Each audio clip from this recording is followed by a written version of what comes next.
الحمد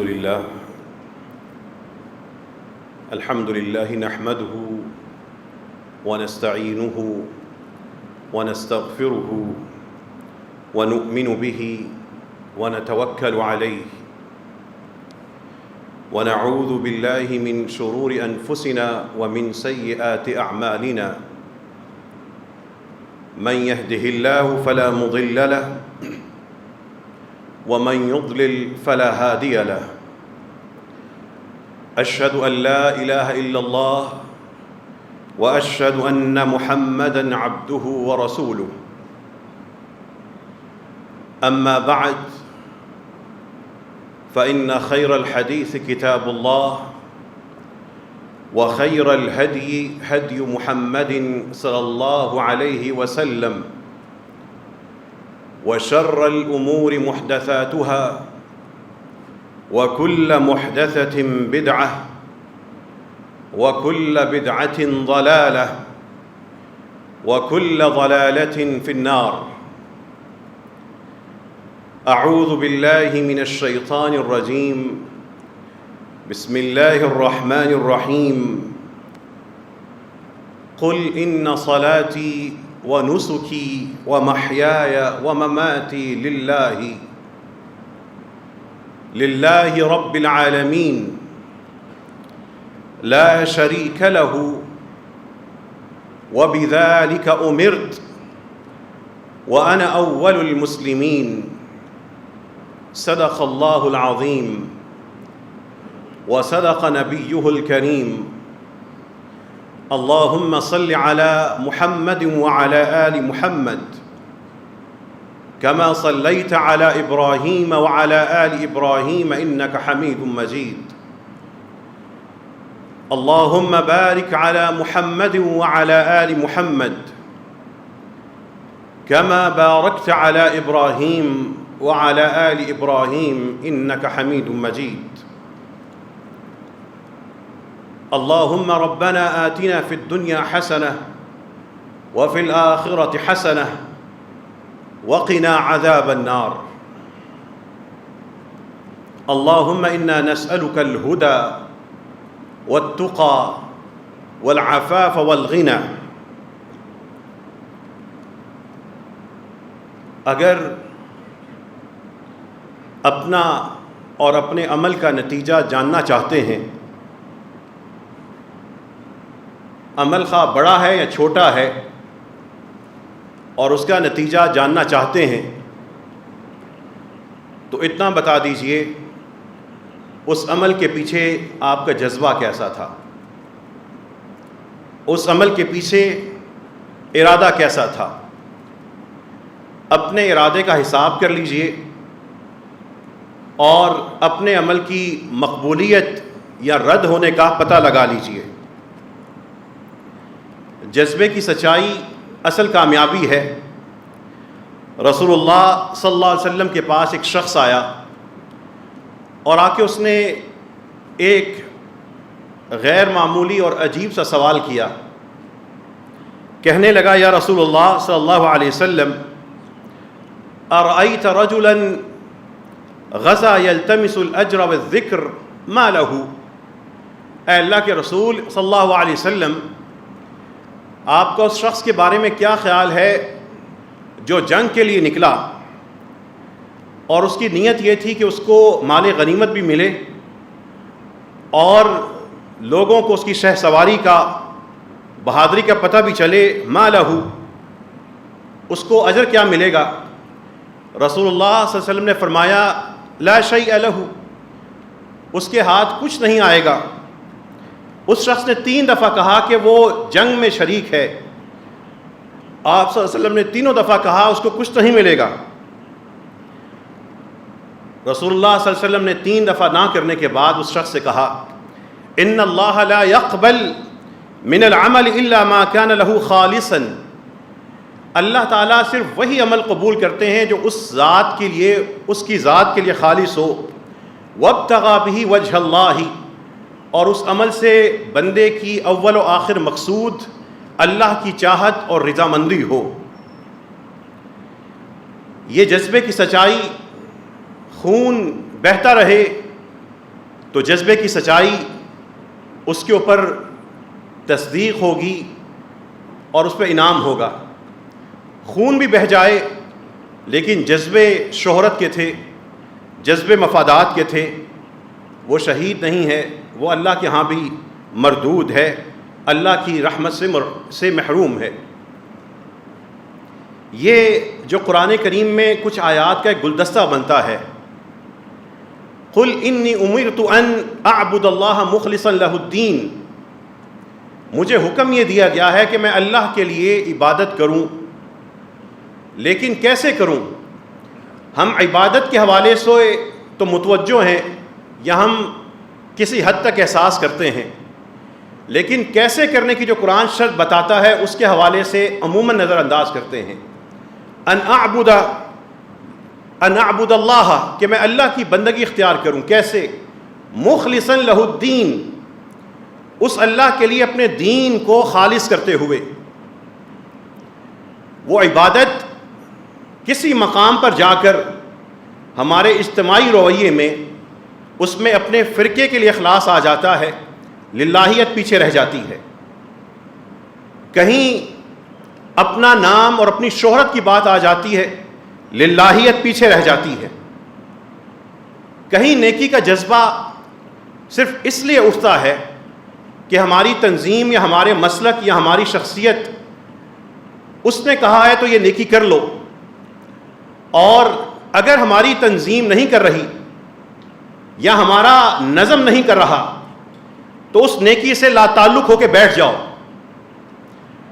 یہ اکثریت کا، مسلمانوں کی اور پاکستان میں کم از کم اکثریت کا، دینداروں کی بات کر رہا ہوں، ان میں بھی یہ بیماری پھیل رہی ہے کہ اگر اپنی تنظیم یا اپنا فرقہ یا جماعت کوئی نیکی کا کام کر رہا ہے ساتھ کھڑے ہو جاؤ، اور دوسرا کر رہا ہے تو لا تعلق ہو جاؤ، بلکہ اس میں سے کیڑے نکالنے ہوں تو نکال لو۔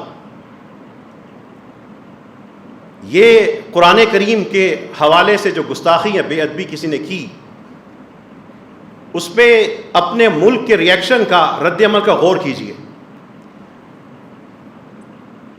اقتدار کی خاطر بیٹھ کر کھانے والے ہمارے مذہبی زعماء کو بھی ابھی تک یہ توفیق نہیں ہوئی کہ ہم ایک ایک تنظیم اور اپنا اپنا جھنڈا اٹھا کے نکلنے کی بجائے ملت اور امت بن کر ایک ہی پیغام دیں اور ایک ہی بڑا احتجاج ریکارڈ کروا دیں۔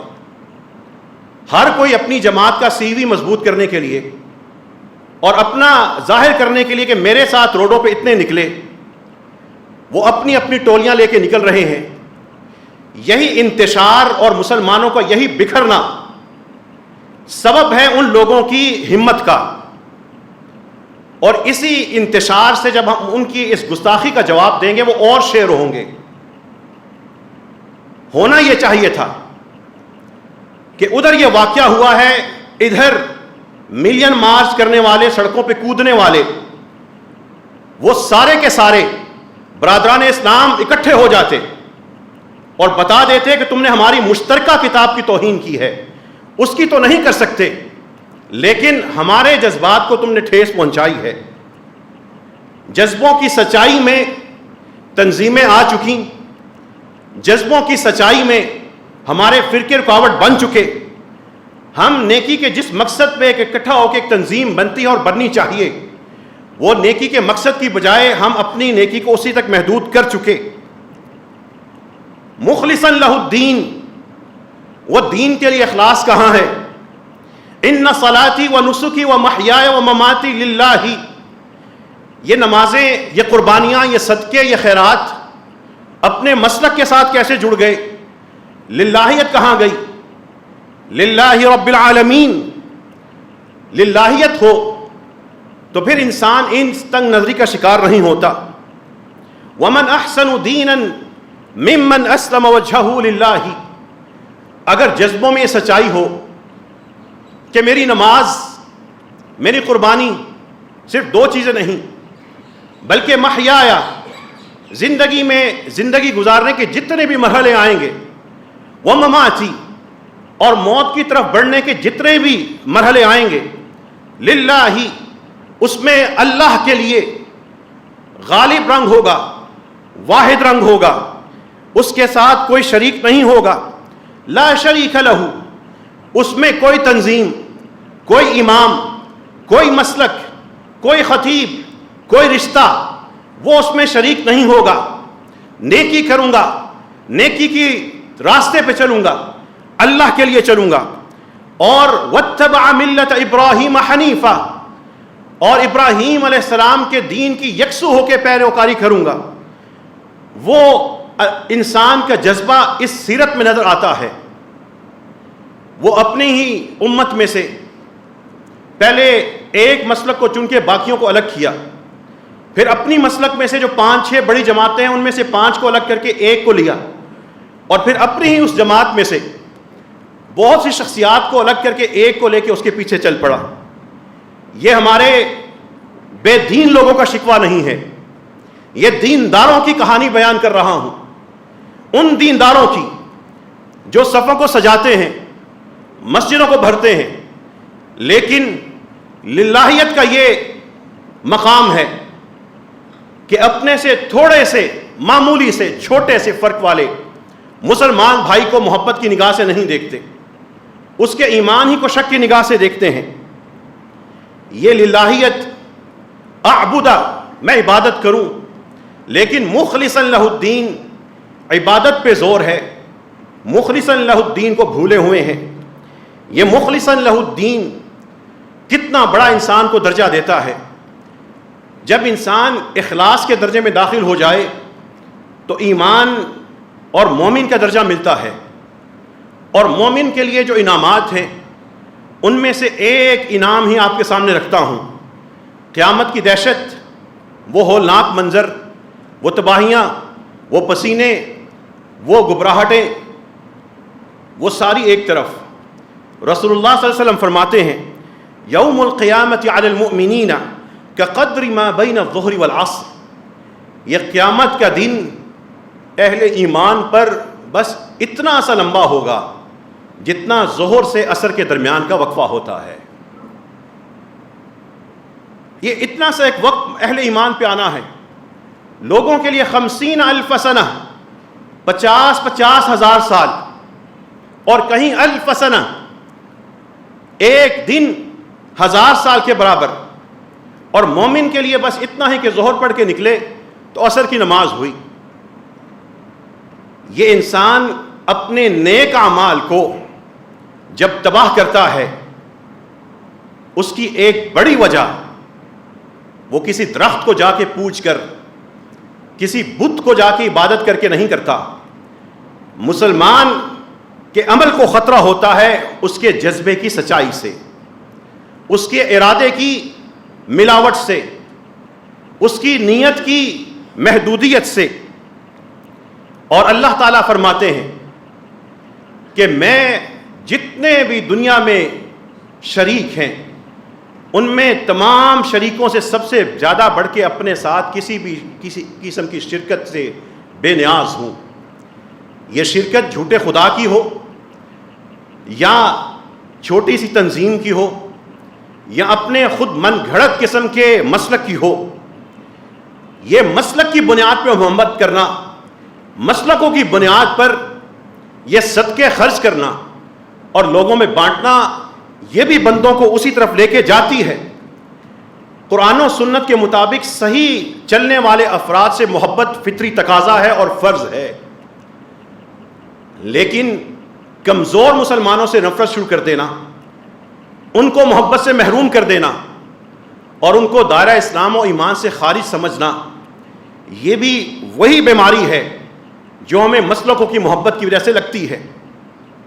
اور تو اور جو صحیح قرآن سنت کا مطالعہ کر کے چلنے والے ہیں اور ان کی پہنچ صحیح قرآن و سنت کے مسائل تک ہے، وہ بھی اللہ کے بندے تنظیموں میں بکھرے ہوئے اور ایک تنظیم میں ہوتے ہوئے دوسری تنظیم کے لوگوں کی عزت احترام تو دور کی بات، ان کی پگڑی اچھالنے پہ تلے ہوتے ہیں.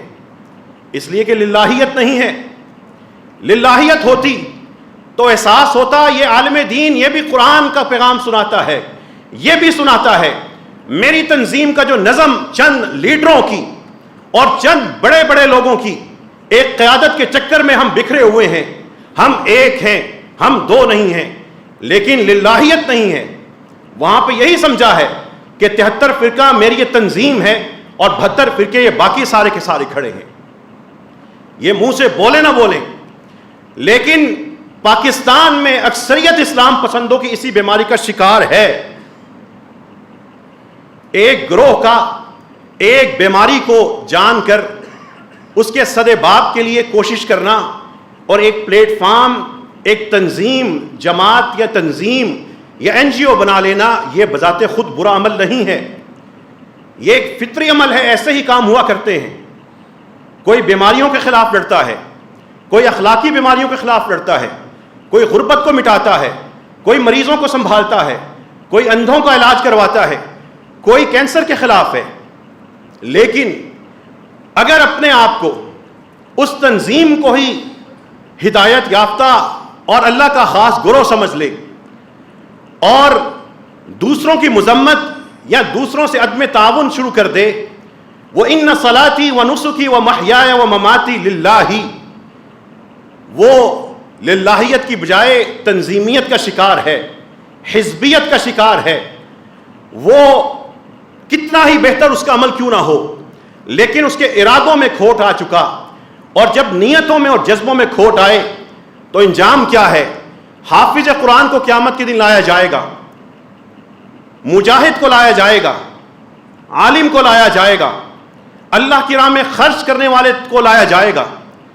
خرچ کرنے والے کو, عالم دین کو, اس مجاہد کو بتایا جائے گا تمہیں یہ نعمتیں دی تھیں, کیا کر کے آئے ہو. مجاہد کہے گا تیری خاطر جہاد کرتا رہا, عالم کہے گا تیری خاطر واز کرتا رہا, خرچ کرنے والا کہے گا اللہ تیری خاطر صبح و شام خرچ کرتا رہا. اللہ فرمائیں گے جھوٹ, تمہارا خرچ شہرت کے لیے تھا, تمہارا واز لوگوں سے تعریف لینے کے لیے تھا, اور تمہاری یہ عبادتوں کی خوبصورتی, یہ مراد لوگوں کی ایک خوشنودی لینا تھا. تینوں کو دوزخ میں ڈال دیا جائے گا. یہ جذبوں کی سچائی اصل کمائی ہے. یہ جذبوں کی سچائی اگر انسان اپنے اندر پیدا کر لے, عمل کے پیچھے جو طاقت ہے وہ جذبے کی سچائی ہے. آئیے آپ کے گھروں کے نانو نفقہ میں چلتے ہیں. جذبے اگر خالص ہوں, اللہ نے بندے کے لیے کیا کیا مقامات رکھے ہیں, کیا کیا فضائل رکھے ہیں. لست تنفق نفقة تبتغي بها وجه الله إلا أجرت عليها حتى اللقمة تضعها في فم امرأتك. جو اپنے گھروں میں خرچ دیتے ہیں, توجہ سے سنیے گا, رسول اللہ صلی اللہ علیہ وسلم فرماتے ہیں کہ جو شخص اللہ کی خاطر کوئی بھی خرچ کرے, اس پہ صرف اللہ تعالیٰ کا اجر چاہتا ہو, اللہ اس کو اس کا اجر دیں گے. یہاں تک کہ وہ لقمہ جو تم اپنی بیوی کے منہ میں ڈالتے ہو, اس پہ بھی اللہ تعالیٰ کی طرف سے اجر تمہیں ملتا ہے. اس گھر میں خرچ کو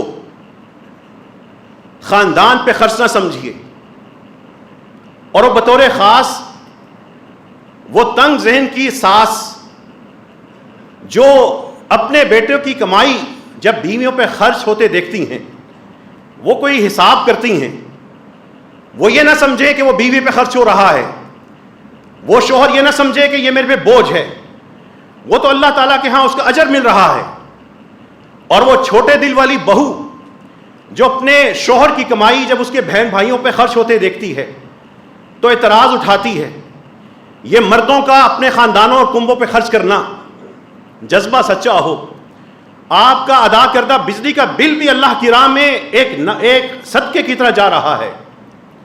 یہ جذبوں کی سچائی نہ ہو تو انسان خرچ کر کے ناراض ہو رہا ہے کہ اتنا خرچ آ جاتا ہے, اور اگر جذبے کی سچائی ملی ہو تو خاندانی مسائل ختم ہو جائیں گے, اور پھر انہی جذبوں کو خرچ کرنے میں اور معاملات میں انہی جذبوں کی بنیاد پہ ایک اور چیز طے پائے گی.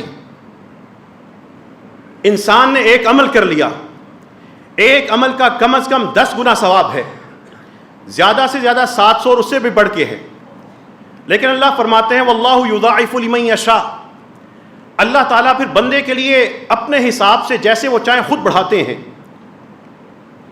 وہ بڑھانا کس کی بنیاد پہ ہوگا؟ وہ انسان کے سچے جذبے کی بنیاد پہ ہوگا. کوئی ایک عام ہمیں جیسا کوئی امتی تھا، گمنام سا، تاریخ اس کا نام ذکر نہیں کرتی، لیکن وہ گزر رہا تھا. راستے میں ایک ٹہنی تھی، ایک. اس نے سوچا، رسول اللہ صلی اللہ علیہ وسلم فرماتے ہیں اس نے سوچا یہ لوگوں کو تکلیف دے گی، مسلمانوں کی اذیت کا باعث بنے گی. اس نے ٹہنی اٹھائی، اس نے پھینک دی. جذبہ سچا تھا، نیت خالص تھی، نیکی کا ارادہ تھا. اس نے سوچا، اس نے ٹہنی ادھر پھینک دی. رسول اللہ صلی اللہ علیہ وسلم جنت میں جب ان کو سیر کروائی گئی، بندہ وہاں پر لوٹ پوٹ ہو رہا ہے، یتقلب فی الجنہ، کلا بازیاں لے رہا ہے، خوشی کے مارے اچھل کود کر رہا ہے. پوچھا گیا یہ کون؟ کہا گیا یہ وہی بندہ ہے جس نے راستے سے ایک ٹہنی اٹھائی تھی. ایک ٹہنی اٹھائی تھی. ٹہنی بڑی چیز نہیں تھی، پیچھے جذبہ سچا تھا. وہ مجاہد جو سب کچھ کر کے آخر میں دوزخ میں گیا، اس کا عمل بڑا تھا، پیچھے جذبے سے خالی تھا. وہ عابد عبادتیں بڑی کرتا تھا، عمل اس کا بڑا بہت زبردست تھا، گھنٹوں نہیں ہزاروں گھنٹوں کے حساب سے سجدے تھے. جذبے سے خالی تھا، جذبہ درست نہیں تھا، جہنم میں گیا. خرچ کرنے والے نے انبار لگا دیا، انبار لگا دیا دولت کا، لیکن جذبہ کھوٹ تھی، ملاوٹ تھی، اپنے سامان سمیت دوزخ میں چلا گیا. یہ جذبہ، یہ نیت. اسی لیے تو ہماری امت کے پہلے چمکدار لوگ کہتے تھے آپ لوگ تلاوتیں سیکھتے ہیں، آپ لوگ فن سیکھتے ہیں، آپ لوگ کوئی دنیا کے علوم سیکھتے ہیں. وہ کیا اعلان کیا کرتے تھے؟ تعلموا النیہ، لوگوں نیت سیکھو. تعلموا النیہ، نیک لوگوں سے ارادہ باندھنا سیکھو. تعلموا النیہ، لوگوں سے، نیک لوگوں سے جذبوں کی سچائی سیکھو. فإنها أبلغ من العمل، اللہ کے ہاں کام سے زیادہ، ایکشن سے زیادہ، آپ کے لوڈ سے زیادہ، اسائنمنٹ سے زیادہ اللہ کے ہاں وہ جذبہ پہنچتا ہے. گوشت نہیں جاتا، جذبہ جاتا ہے. بندے کے کام کی مقدار کی قدر کی جاتی ہے، لیکن نجات مقدار پر نہیں ہے، جذبے کی سچائی پہ ہے. کہا وہ کرتے تھے لا تعمل لتذکر، کبھی اس لیے کام نہ کرنا کہ تمہاری شہرت ہو، تمہارا ذکر ہو. اکتم الحسنہ کما تکتم السیئہ، اخلاص کے درجے میں جانا چاہتے ہو، اپنی نیکیوں کو اس طرح چھپاؤ جس طرح اپنی برائیاں چھپاتے ہو. اور وہ سوچا کرتے تھے تہجد کا اتنا بڑا، تہجد کا کتنی بڑی فضیلت کیوں ہے؟ 5 فرض نمازیں تو ہیں، لیکن تہجد کی اللہ تعالیٰ نے اتنی فضیلت کیوں رکھی کہ اللہ خود مسکراتے ہیں، فرشتوں کو بتاتے ہیں. پھر وہ راز نکالتے تھے. انہوں نے راز کیا نکالا؟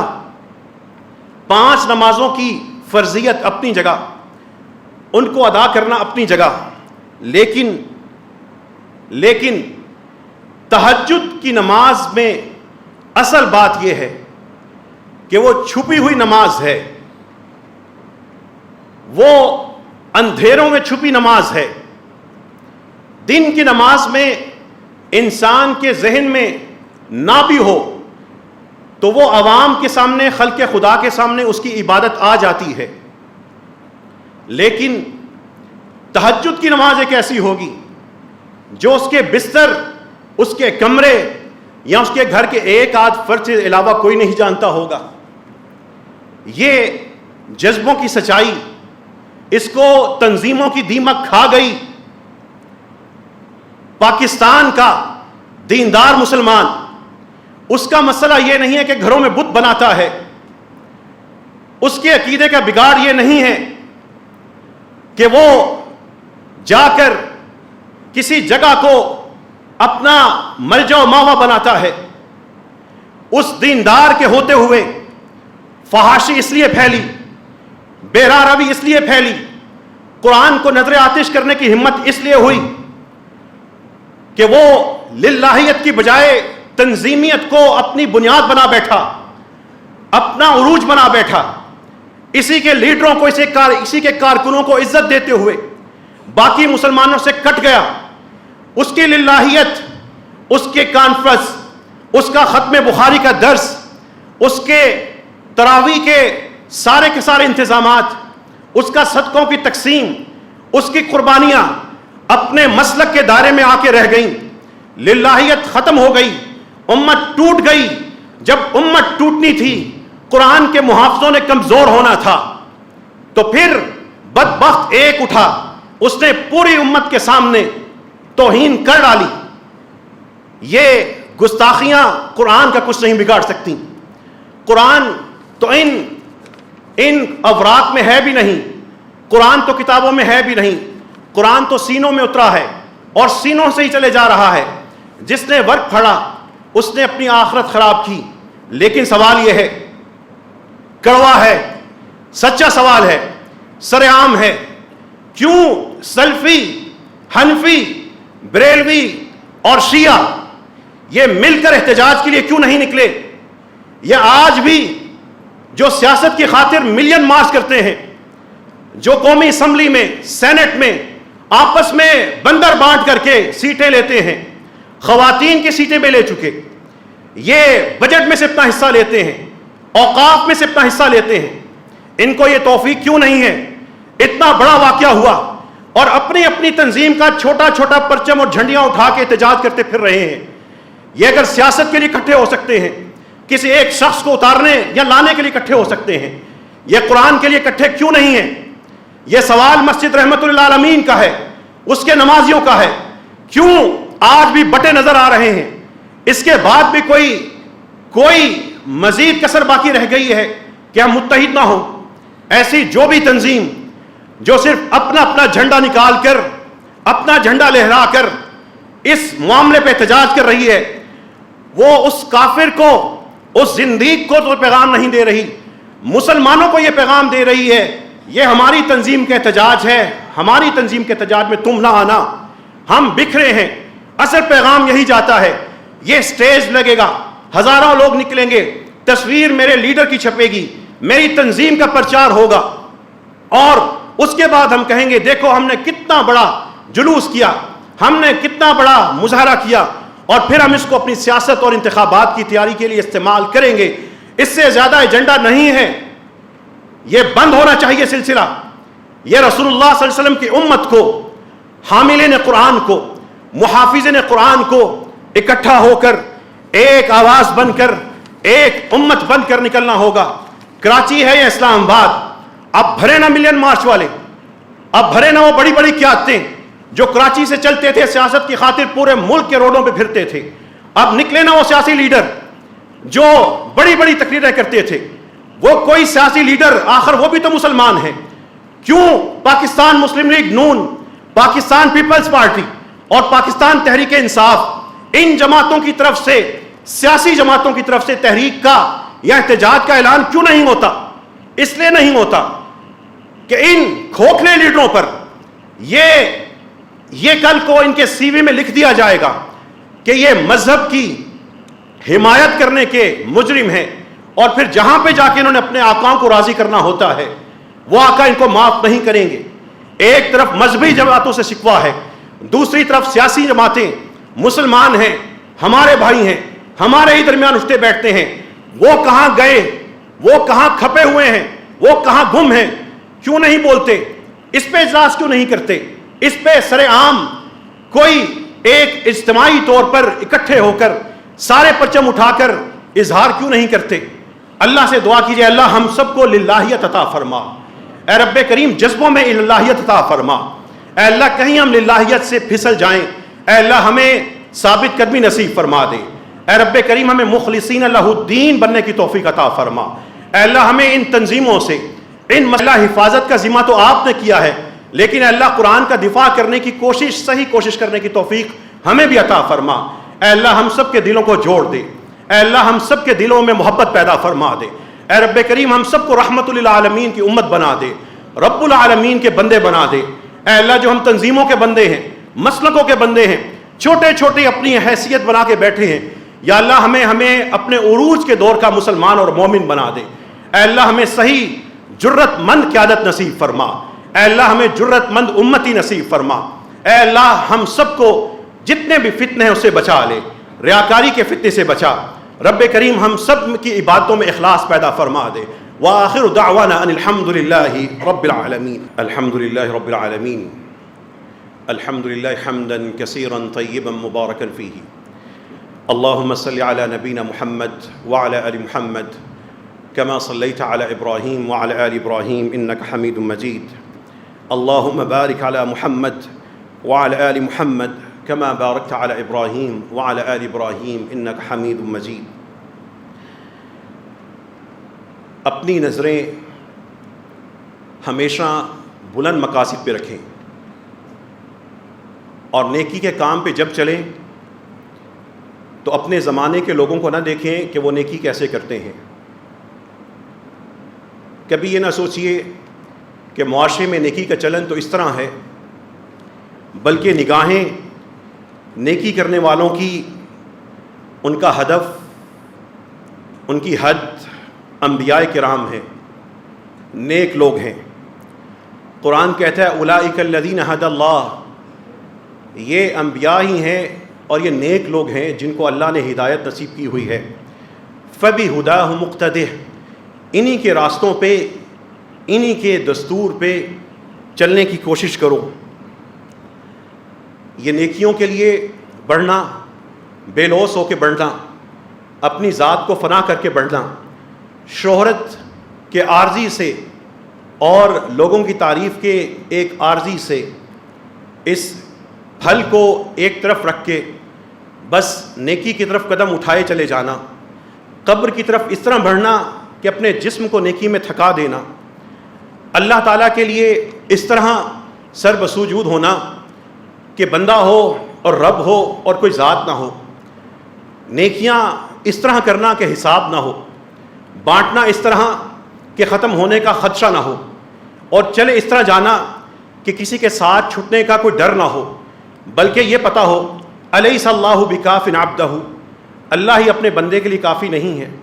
الیس اللہ بکاف عبدہ، بندے کے ذہن میں ایک ہی بات ہو، نیکی کے راستے پہ چلا ہوں، جو آئیں گے وہ سب السابقون الی الخیرات ہیں، الذین آمنوا وعملوا الصالحات ہیں، لیکن میرے لیے میرا رب ہی کافی ہے۔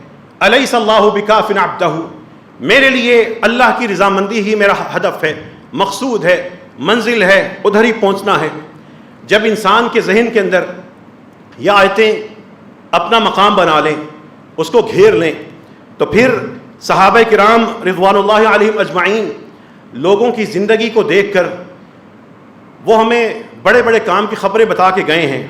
ایک خبر حضرت سعید کی زبان سے سن لیجئے، وہ کہتے ہیں ایک آدمی نے نیکی کی اور اپنی نیکی کی وجہ سے دوزخ میں داخل ہوا، دوسرا بندے نے برائی کی اور اپنی برائی کی وجہ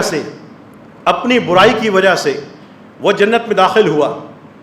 یہ نیکی کر رہا ہے دوزخ میں گیا، یہ برائی کر رہا ہے جنت میں گیا۔ پھر وہ سمجھاتے ہیں جو جذبوں کا معاملہ ہے کیا؟ لوگوں نے کہا صحابی آپ بڑے عظیم ہیں، لیکن بات تو بتائیے، ہمیں تو سمجھ نہیں آتی۔ کہنے لگے عمل رجل معصیۃ، ایک بندے نے گناہ کیا، فما زال خائفا من عقاب اللہ من تلک الخطیہ، اس نے وہ گناہ کر لیا۔ گناہ کرنے کے بعد اس بندے کو اپنے اس گناہ کا پتہ تھا، پھر وہ اس کے بعد ہمیشہ خوف میں مبتلا رہا، مجھ سے وہ گناہ ہوا تھا، رب کا عذاب میرے پہ نہ آئے۔ وہ خوف اس کی عبادت بن گیا، فلقی اللہ فغفر له من خوفہ، وہ بندہ فوت ہو گیا، اس خوف کی وجہ سے اللہ نے اس بندے کو معاف کر دیا۔ وہ برائی کر کے وہ خوف پال لینا، اس خوف کو عبادت بنا لینا، یہ عمل نہیں ہے، جذبہ تھا، جذبے کی سچائی تھی، اس کو مغفرت مل گئی۔ دوسرا بندہ تھا وعمل رجل حسنة، دوسرے بندے نے ایک نیکی کی، فما زال معجبا بها، پھر وہ نیکی کرنے کے بعد ہمیشہ اپنی اس نیکی پہ اترانے لگا، وہ کہنے لگا مجھ سے اللہ نے یہ کام لیا، میں نے یہ کام کیا، لوگوں کو بتانے لگا، اس کی ہر بات میں وہی تذکرے آنے لگے، وَلَقِيَ اللَّهَ بِهَا، اسی خود ستائشی کی کیفیت میں، اسی خود نمائی کی ایک جذبے میں فوت ہو گیا، فَأَدْخَلَهُ النَّارِ، اس کو دوزخ میں بھیج دیا، تمہارا عمل کا جزا وہاں پہ ہے۔ یہ اصل بات، اعمال کی اپنی ایک جزا ہے، اصل بات، اصل کمائی جذبے کی سچائی ہے، اور وہ جذبے کی سچائی حضرت عمر رضی اللہ عنہ اس لیے یہ دعا کیا کرتے تھے، اللہم اجعل عملی کلہ خالصا لوجہک، اے اللہ میرا ہر عمل اپنی ذات کے لیے خالص رکھنا۔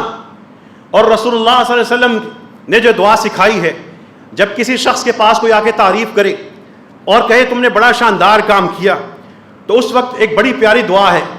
دعا کیا ہے؟ اللہم انت اعلم بما یقولون، اے اللہ آپ جانتے ہیں جو بندے کہہ رہے ہیں، واغفر لی ما لا یعلمون، ان کو جو پتہ نہیں ہے اللہ مجھے معاف فرما دے، واجعلنی خیرا مما یظنون، اے اللہ جتنا لوگ مجھے اچھا سمجھتے ہیں اس سے بہتر مجھے بنا دے۔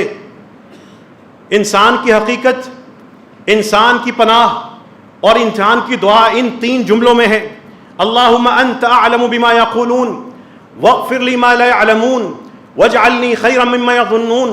اور پھر اپنے جذبوں کو سچا کرنا ہے تو سجدے میں جب جانا، سبحان ربی الاعلیٰ سبحان ربی الاعلیٰ سبحان ربی الاعلیٰ کہنے کے بعد پھر اس دعا کو معمول بنا لینا، اللہم طاہر قلبی من النفاق، اے اللہ میرے دل کو جو جذبوں کا مرکز ہے اس کو اے اللہ نفاق سے پاک فرما دے، وعملی من الریا، اور ریا سے میرے عمل کو پاک کر دے، ولسانی من الکذب، یہ جھوٹ کا جو آلہ بن جاتا ہے زبان کو اللہ پاک کر دے، وعینی من، یہاں پہ طہارت مل جائے وہ بندہ مومن ہے، اور مومنوں میں ہے اللہ ہم سب کو شامل فرما لے۔ اے رب کریم ہمیں صحیح ایمان نصیب فرما دے۔ اللہم انا نسألک باسمائک الحسنى وصفاتک العلی، اللہم انا نسألک باسمک الاعظم الذي اذا سئلت به اعطیت واذا دعیت به اجبت، یا ارحم الراحمین، یا خیر الغافرین، یا واسع المغفرہ، یا ارحم الراحمین، یا عظیم العطاء۔ اللہم صل علی نبینا محمد، اللہم بارک علی نبینا محمد، اللہم آت نفوسنا تقواها وزکها فأنت خیر من زکاها انت ولیها ومولاها، اللہم طہر قلوبنا من النفاق، اللہم طہر قلوبنا من النفاق واعمالنا من الرياء والسنتنا من الكذب واعیننا من الخیانہ فإنك تعلم خائنة الأعین وما تخفی الصدور۔ اے اللہ ہم سب کو اخلاص عطا فرما، اے اللہ ہم سب کو سچا مومن بنا دے، اے اللہ ہماری نیتوں میں سچائی عطا فرما، آنکھوں کو پاکیزگی عطا فرما، زبانوں کو سچائی عطا فرما، اے اللہ ہمیں رسول اللہ صلی اللہ علیہ وسلم کا سچا امتی بنا دے، رسول اللہ صلی اللہ علیہ وسلم کی حدیثوں پر ان کے احکامات پہ عمل کرنے والا بنا دے، اے اللہ ہمیں تنگ دائروں سے نکال کے دائرہ اسلام کا ایمان والا بنا دے، اے اللہ ہم سب کو اپنے کمزور مسلمان بھائیوں کی مدد کرنے کی توفیق عطا فرما، اے اللہ ہمیں قرآن کریم کا محافظ بننے کی کوشش کرنے کی توفیق عطا فرما، اے اللہ ہم سب کی حفاظت فرما، جو اسلام کے قرآن کے دشمن ہیں اے اللہ ان کو ہدایت نصیب فرما، اگر ہدایت ان کے مقدر میں نہیں ہے اے اللہ ان کو عبرت بنا دے، اے اللہ ان کو تباہ فرما دے، اے رب کریم ہم سب کو امت بنا دے، امت بن کر قرآن کی ناموس رسالت کی اے اللہ حمایت کرنے کی توفیق عطا فرما، اے اللہ ہم سب کو بے حساب رزق نصیب فرما، اے اللہ اپنے حلال کے ذریعے ہمیں حرام سے بچا لے، اے اللہ حرام کھانے سے بچا لے، حرام کمانے سے بچا لے، حرام پہننے سے بچا لے، حرام ماننے سے بچا لے، حرام دیکھنے اور دکھانے سے بچا لے، اے اللہ حرام ثقافت سے بچا، حرام تعلیم سے بچا لے، اے اللہ حرام جذبوں سے بچا لے، اے رب کریم ہم سب کو آگ سے بچا لے، دوزخ کی آگ سے بچا لے، اپنے گھر والوں کو دوزخ سے آگ سے بچانے والا مرد اور خاتون بنا دے، اے اللہ یہاں پر ایسا رشتہ دار ہمیں بنا دے جو اپنے پورے خاندان کے لیے قیامت کے دن شفاعت کا باعث بنے، اے اللہ ہماری بھی مغفرت فرما، ہمارے ماں باپ کو بھی معاف فرما، جن کے ماں یا باپ یا دونوں فوت ہو چکے ہیں اللہ ان کی قبروں کو منور معطر فرما دے، جن کے جو بہن بھائی رشتہ دار فوت ہو چکے ہیں اللہ ان کی قبروں پہ اپنی رحمت نازل فرما دے، اے اللہ ہمارے تمام مرحومین کی مغفرت فرما دے، سارے مریضوں کو شفا عطا فرما۔ ہمارے نمازی چودھری عبداللطیف صاحب ادھر بیٹھتے تھے، اب نہیں بیٹھ سکتے، گھر میں ہیں، صاحب فراش ہیں، اے اللہ رب کریم ہمارے ان بزرگ کو بھی اور تمام بزرگوں کا اے اللہ عرض العمر کی تکلیفوں سے بچا لے۔ اے اللہ جو بزرگ ہمارے یہاں پہ بیٹھے ہیں اللہ ان کی عمروں میں برکت عطا فرما۔ یا اللہ یہ برکت انہی بزرگوں کی وجہ سے ہوتی ہے۔ رسول اللہ صلی اللہ علیہ وسلم فرماتے ہیں البرکۃ مع اکابرکم، اے اللہ ہمارے تمام بزرگوں کو صحت اور ایمان والی لمبی زندگی نصیب فرما۔ اے اللہ ہمارے ایک اور بزرگ نمازی بھائی ایوب صابر اس وقت ICU میں ہے، 2 ہفتے وہاں پہ گزر چکے، فالج کا مرض، فالج کا حملہ ہوا ہے، اے اللہ ان کے لیے بھی آسانی فرما۔ اے رب کریم جتنے بھی بیمار تڑپ رہے ہیں رب کریم ان کو شفا عطا فرما۔ یا اللہ جو صحت مند ہیں ان کو اپنی صحت کی اے اللہ اس صحت کی قدر کرنے کی توفیق عطا فرما۔ جو صحت کے ہوتے ہوئے بھی نماز نہیں پڑھتے یا اللہ ہم سب کو ایسے بھائیوں کو نمازی بنا دے۔ اے اللہ ہماری نسلوں کو نمازی بنا دے، اے اللہ نسلوں کو نمازی بنا دے، اے اللہ ہم سب کے صغیرہ کبیرہ گناہ معاف فرما دے۔ اے اللہ جو حاجت ہے جو پریشانی ہے وہ آپ بہتر جانتے ہیں، اللہ وہ پوری فرما دے، پریشانیوں کو دور فرما دے۔ اے اللہ اس امت کو اے اللہ عزت نصیب فرما، اے اللہ پاکستانیوں کو بھی عزت نصیب فرما، اے اللہ پاکستان کی حفاظت فرما۔ جو اس ملک کو کھا رہے ہیں، کھا چکے ہیں، کھائیں گے، اے اللہ ان کو ہم سے دور کر دے۔ اے اللہ ہمیں بھی نیک صالح حکمران چننے کی توفیق عطا فرما۔ اے اللہ ہمیں ان فرقوں سے نکال دے، ان فرقوں کی نحوستوں سے نکال دے۔ اے رب کریم ہمیں صحیح طریقے سے رسول صلی اللہ علیہ وسلم کی اطاعت اور اتباع کرنے والا امتی بننے کی توفیق عطا فرما۔ ربنا تقبل منا انك انت السميع العليم وتب علينا انك انت التواب الرحيم واخر دعوانا الحمد لله رب العالمين۔